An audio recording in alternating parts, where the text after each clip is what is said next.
The Intellectual Property, India and United Kingdom have within the last 4 months registered a total of 6 designs of Professor Dr. Muhammad Israr, the president of Maryam Abacha American University of Nigeria. A statement issued on Monday by the university said the registered design include housing base for cutting tools, automatic contactless fluid dispenser, industrial air filter, device for nano coating transfer, device for regulating boiler, and last but not the least, instrument for metal nanoparticle generator. According to the statement of the 6 designs, 4 were registered by Intellectual Property India, while the remaining 2 designs were registered by the Intellectual Property Office, United Kingdom.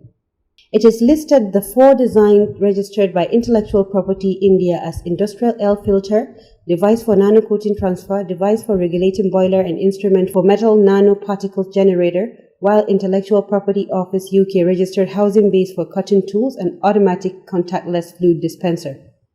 The statement, while describing the achievement as testament to the commitment of the university towards promoting innovation, noted that the feat recorded will go a long way in promoting academic excellence. The statement therefore regulated Maryam Abacha American University of Nigeria and Professor Dr. Muhammad Israr for this great achievement.